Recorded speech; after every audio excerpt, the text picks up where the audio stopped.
Hello, everybody. Welcome back to a brand new episode of the Up-Beet Dietitians podcast. Hello, everyone. We are so excited for today. We have never done this before, and I'm excited to talk about it because the hard part is over. I will explain that in a second. But what we're going to be doing is reacting to an old episode of ours. We're actually going to react to episode 2 of our podcast, which came out over 2 years ago, which is crazy. And it is to this day one of our most popular episodes. Unfortunately, because we were such novices, but we wanted to react to it.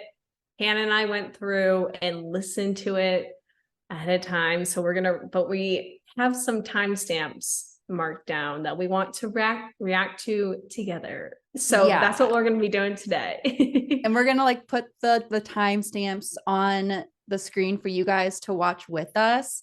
We're not exactly sure editing wise how this will look, but I'm hoping we can get our reactions as we're watching it all together. Yeah. So we'll try to make that work for you guys, but we're all going to be cringing together. And that's what I want to start with, Emily. What were your initial thoughts and feelings?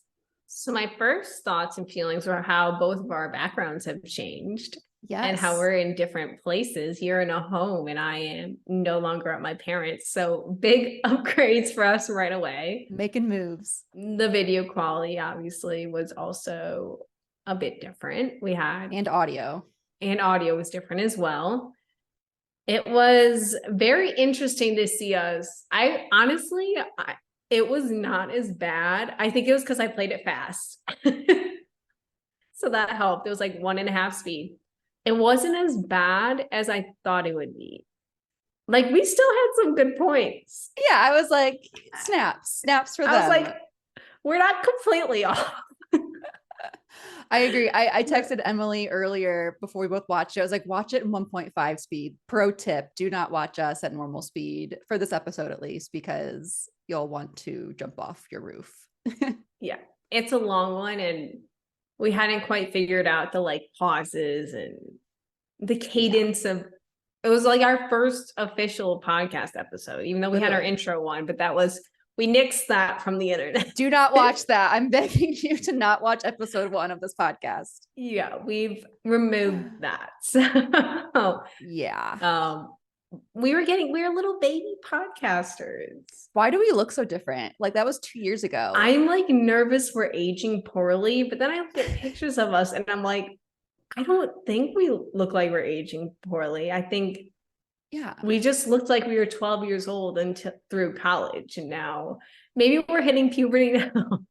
I think that's what it is. I think we've had baby faces for a whole life. And I feel like once we hit 30, we're going to actually look mature for once. So we're getting close. That's going to be crazy. Imagine looking back at our reaction videos then. That will be in a couple years though. So you guys will have to wait. Yeah. We'll have to do something big for our 30s when we reach that. Yes. But what were your first initial thoughts? I've gotten really used to hearing myself talk, obviously, being a content creator for the last few years. That doesn't bother me at all. Yeah. Except for the things that I say and how I say them. I want to say this for later, but just my approach to nutrition and how I was obviously thinking about things. I was oh, really changed a lot in the last few years. But in terms of just initial visual thoughts, definitely agree that the video has improved, audio has improved, editing has improved. Yes. And I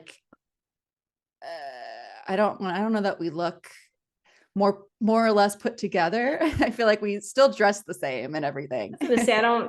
I honestly feel I don't know about you, but I intentionally dress nicer at the start. And I know that has declined for me for sure. Yeah. Today is a bit of an off situation because I was doing YouTube videos today, and I usually get a little bit dressier up for those. But normally, as you guys know, if you watch us on YouTube, I'm not doing much special to get ready for the podcast. No. If we did audio only, I would not care at all. Me neither. No, but that's okay. Well, One other thing I noticed from the very beginning, Emily, you weren't a dietitian yet when we recorded this episode. I forgot about that. that. Yeah. I hadn't gone through the terrible time of the exam yet. I was just studying for it, which equally is bad. And you were probably like interviewing and stuff too, right? For jobs. Yeah, I think we started it. I had graduated after we started or before we started it. So I wasn't in school, luckily, but it was like the annoying, like studying for the exam, applying for jobs. Yeah. And I was in my 40-hour-a-week brand new job. Is that your first year? Were you in your first year of it? Yes. Because this came out April 2021. Oh, then no, I was a whole year in, just about. Because I started in May 2020. Yeah. Oh, dang. Okay. Oh, wow. Yeah. I always forget that I graduated so much sooner than you because you did the master's. Yeah. I really got to tease at how long it's been when I mentioned at some point how I was 23. And I was like, oh, God. I still feel like I think I'm going to be 23 for a while in my head.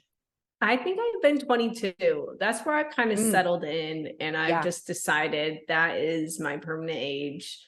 I could see that. And that makes sense because you're almost a year younger than me, like 9-ish months. And then like the pandemic time doesn't count.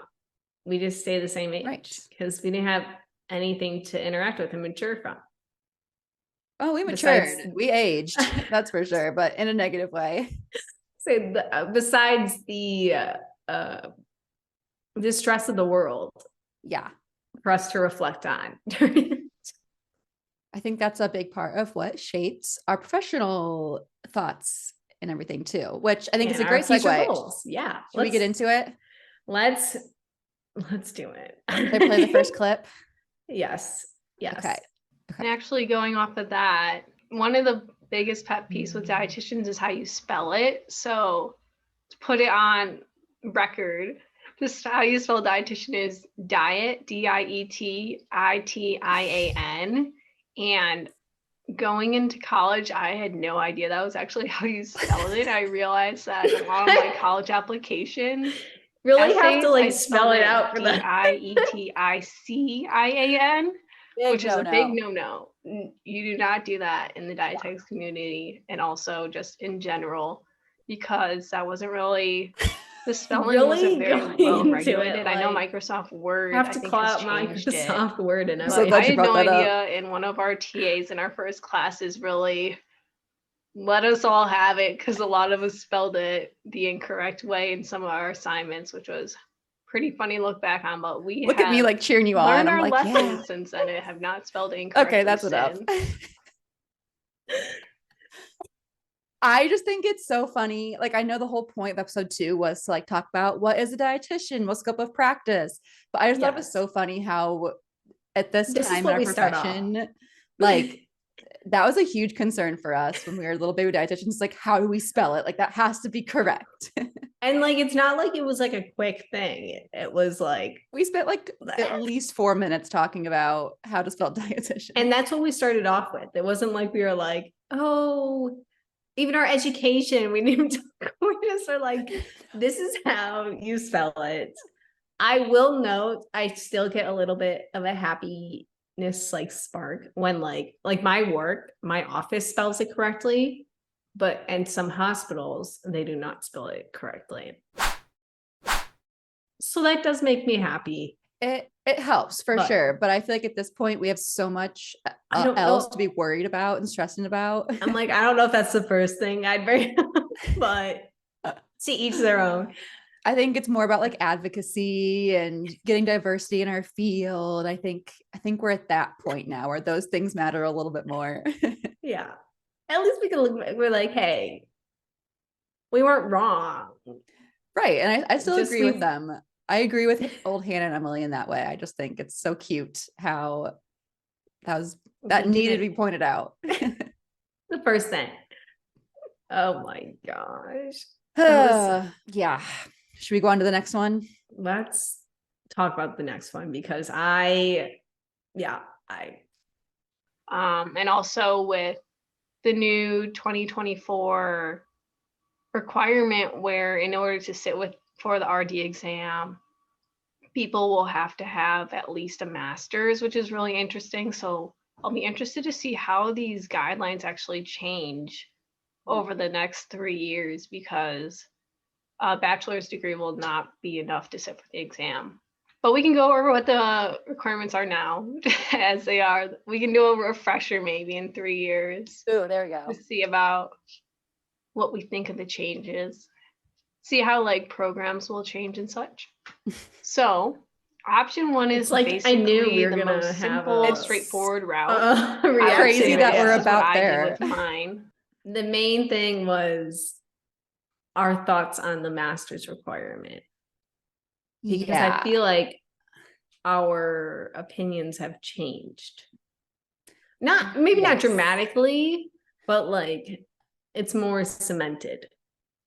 Yeah, I feel like we were more open to it then. It's like, okay, like it is what it is.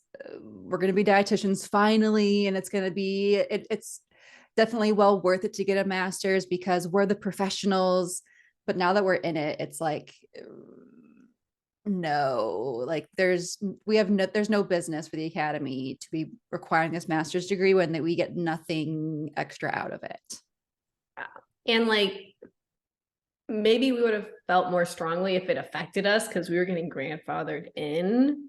But like looking at it now, it's just another barrier to the field. Like there's already enough barriers as is, and this is just adding an additional one where like now there's more money you have to spend on education and more time you have to go without getting paid full time and not even like a competitive salary in this day and age. And having a master's doesn't even like right now, it doesn't even give you enough of an argument. The statistics have shown that dietitians with a master's make more without who don't have a master's. It's like maybe I think $1 or $2 more I've seen on an hourly salary, which is like nothing. And that depends on compared to the amount of like time and money. Yeah. Like some workplaces that I'm familiar with, there is no difference in pay. Like people can have a master's degree and their peer will make the same as them who doesn't have one. Yeah. So frustrating. I'm not a fan of the masters. Say I'm more close-minded to it than I was 2+ years ago, even though I have a master's, and like literally I could do the same exact quality of a job with or you can get your master's in literally anything. You can get it in like animal science if you wanted to, and like that would qualify you to sit for the RD exam. Yeah. So it's just like an additional like education you're tacking on, when I know like a lot of other healthcare professionals have been leaning towards that, but like it doesn't like Hannah said, it doesn't even have to be nutrition or anything nutrition related or even healthcare. It could be whatever you wanted, but it would count because you have some type of master's. Right. So if it was like part of a program like yours was, like I know you don't always love having yours, like because it doesn't ever pay off as frequently as we thought it would.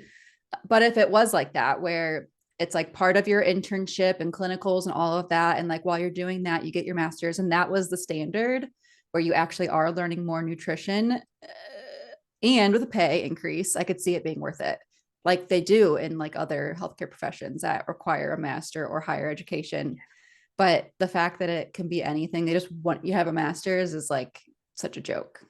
Yeah. So silly. So silly. Okay. The next one has to do with weight loss, which I'm excited for this.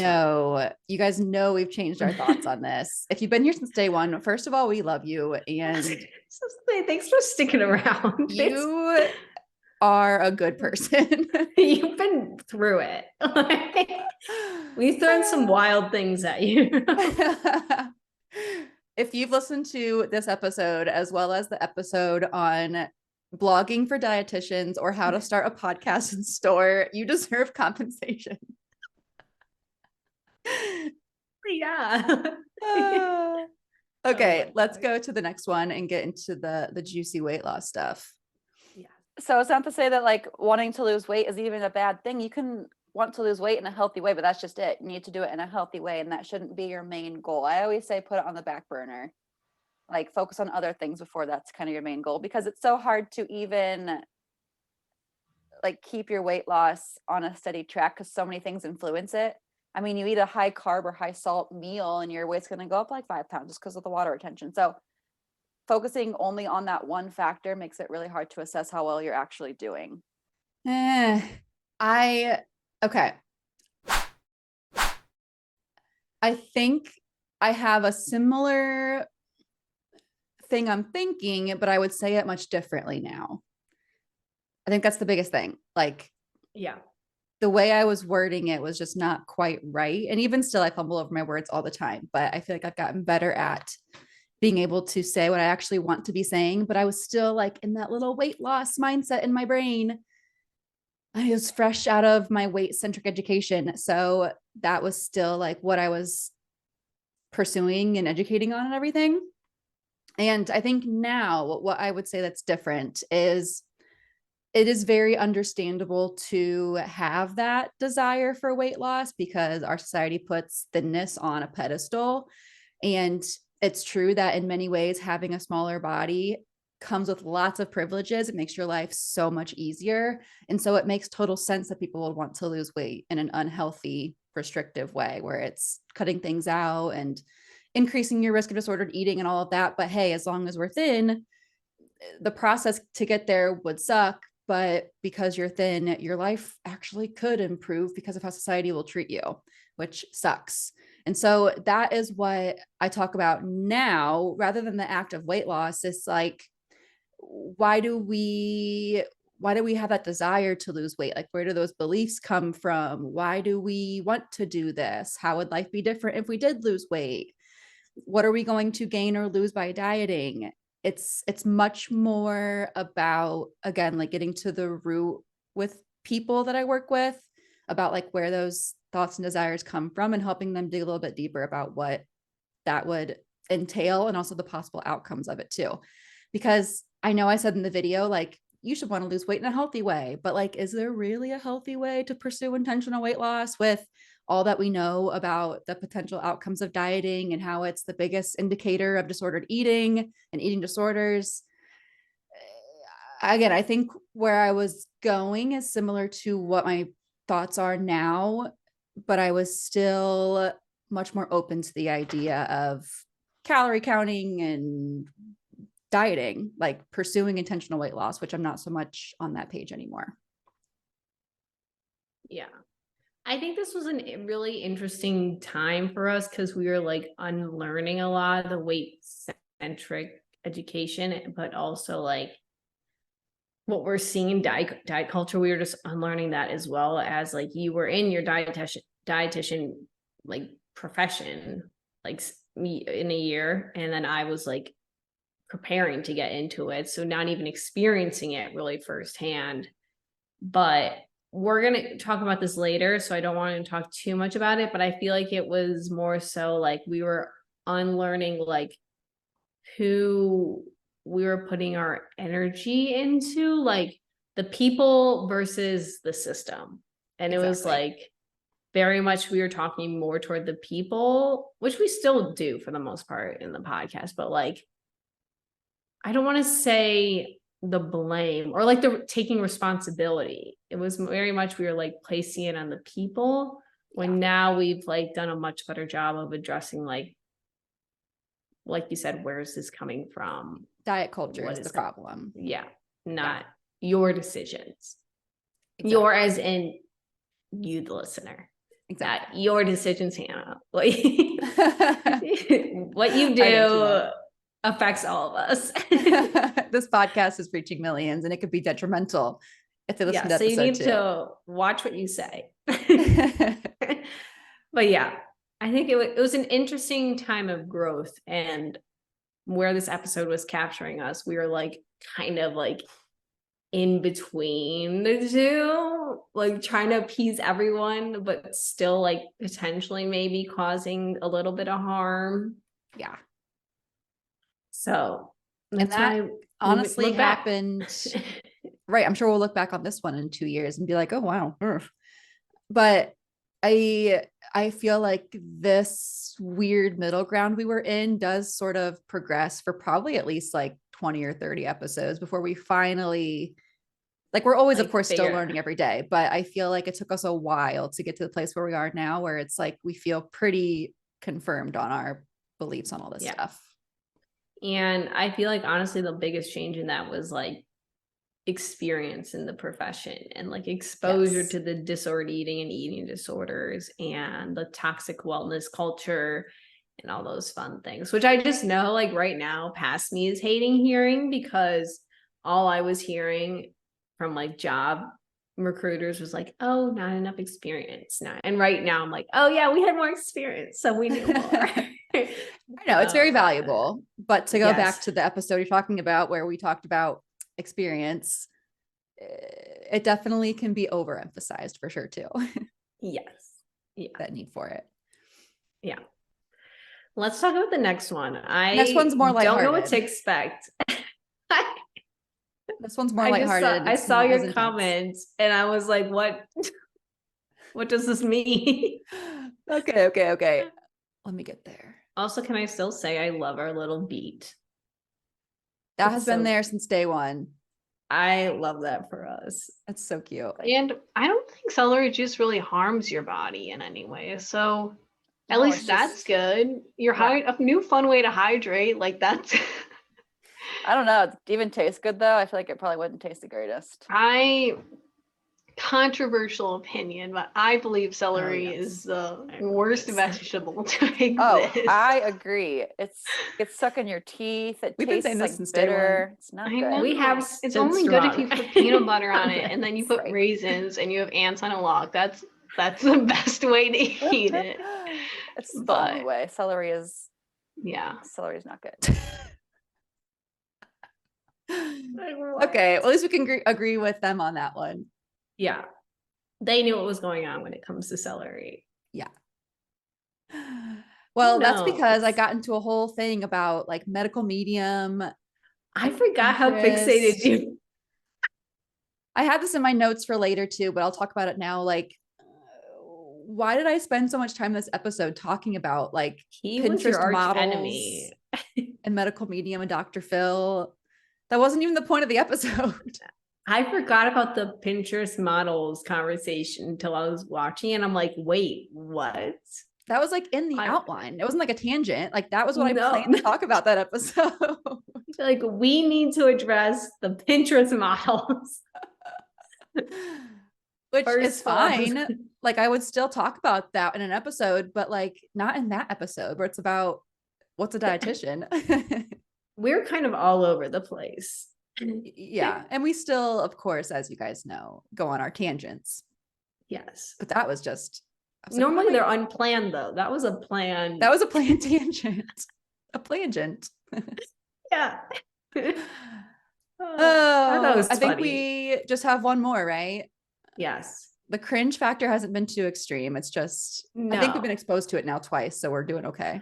No. And honestly, most of the timestamps have been like things I want to like negate.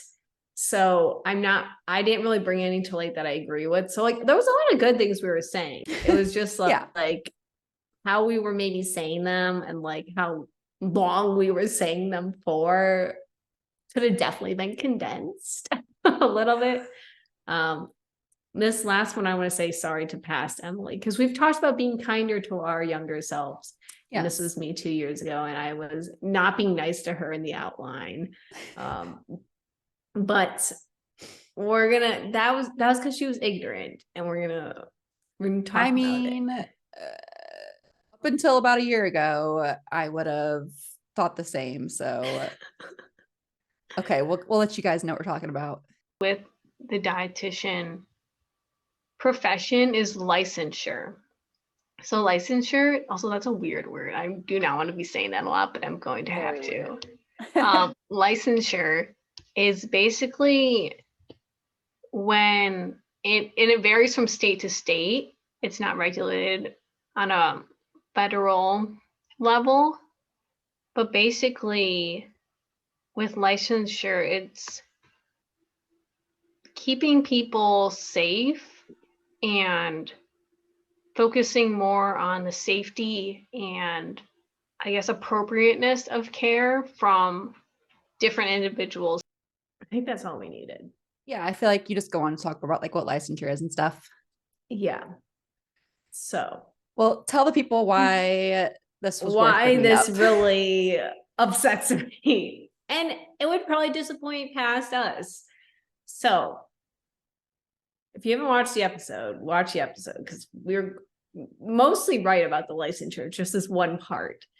And like it's this LD or the LDN or LD that you see behind names. I've seen more LDN, I think is more regulated, is supposed to be like within that state. It protects the profession from practicing like medical nutrition therapy and more like intensive nutrition that you need like professional qualifications for. So not everyone just can go willy-nilly giving out nutrition advice. But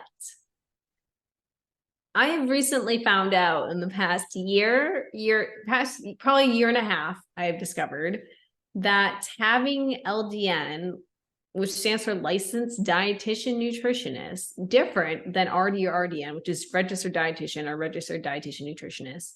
Having this LDN does not mean you are a dietitian, which is interesting because it is regulated on a state level. It has the word dietitian in it.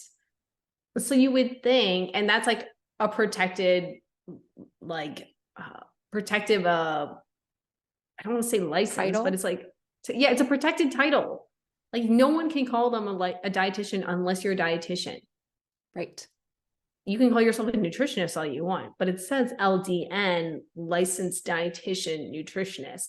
And I have come to find out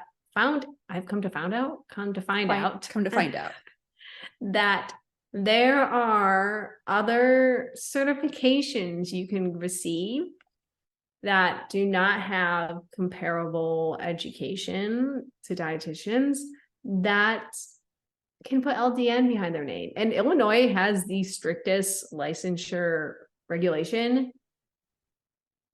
And I have deep dived into our licensure qualifications through like the government sites and all those things, like Illinois' Department of Federal Regulation and Professional or Federal and Professional Regulation. So the main website and whatnot. And in one of the strictest states with licensure, non-dietitians can put LDN behind their name. It's insane. I've literally like filed complaints to the state about this. And there's just like no one can say why. They're like, oh, we're protecting the dietitians, but these people have certifications. So like if you see LDN, this is just a heads up. It does not mean they're a dietitian. It does not guarantee they're a dietitian. I would just look for RD or RDN. That's all I would look for, because that is 100% protected. You know what's making me laugh right now? As maddening as this is the exact same energy we're bringing as we did with the C in the dietitian. We've just changed. We've changed focuses. What we're upset about. Yes. The thing is, like, if this wasn't so fresh in my life, I probably wouldn't care as much, but this has affected me over the past year. And it really is. It's bad. It's bad. Yeah. Like, when like the name dietitian, and we don't even get to have that to ourselves. And like literally it was preached to us how much you should advocate with your local government figures and or your local government like politicians, and like go lobby and like make sure your licensure is protected, when it's not even protecting dietitians. Like people who aren't dietitians can put this around. Like there is some qualification to it, but like it's not just dietitians. I think it have a different name. Like just be a nutritionist and have your own thing. Put LN. Yeah. And let us have LD. Just this one thing is all we're asking for. We just want to have MNT and LDN. Can we please just have those two things? Yeah. It's the principle of the matter. At this point, I've accepted that everyone is going to be nutrition experts and everyone's going to do my job. So now it's like, can the academy just like step up and like help us out a little bit and can they like do something? At least give us what we actually are the only person that's allowed to do, and that is like MNT. And apparently have the credentials LDN. Apparently that is a shared credential. And I will bring up, because we don't always have to, I actually rarely do, play devil's advocate. Because I just sometimes don't care to hear it when I'm like, no, that's dumb. So you might be asking, what if these other people who have other certifications are qualified to do MNT, like medical nutrition, or practice medical nutrition therapy? I have worked directly with many people with these other credentials and a wide array of types of like nutrition intensity that they needed, like with what the person had going on, and their education is different. I know this is something I brought up later where I was like, we're a little bit snooty, and I'm being a little bit snooty right now, and I will admit that I am.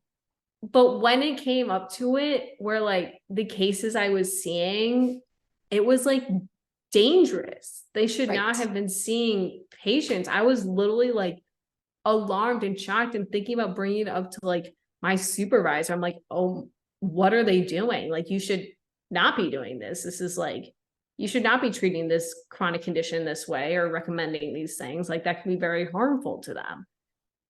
And I would talk to them, they're like, no, that's not what I learned. Or like, it wasn't that they said that's not what they learned. They told me they did not learn that.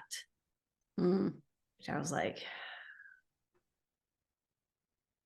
it's almost like there is one profession that goes to school just for nutrition. And they should be the ones to be the professionals of nutrition. Yeah. It's crazy. I guess not much has changed since I'm 2 years ago. Still a little bit spiteful. Just about different things. Yeah. But yeah, going into our overall notes, we've really alluded to this already, but I feel like for me personally, I was very judgy in that episode, and I still am very judgy. I'm always going to be a judgy person. But like we said earlier, the judginess was like towards the dieter and not towards diet culture, which was the real problem. I feel like obviously then we knew that diet culture sucks and we were haters of it and everything, but we weren't putting like the majority of the blame there when we should have been. And we definitely do now. And we're much more understanding of like why people make the choices that they do, like why they want to lose weight, why they go on these diets, why they believe everything they see from Bobby Flavicity. We know that those things are happening because of diet culture and wellness culture. So the judginess has shifted to that instead. Yeah. It's easier to blame a like person you can like see or like conceptualize versus like a system. Yeah. I think my biggest reflection was we were very confident with a lot of our statements with like, good for us.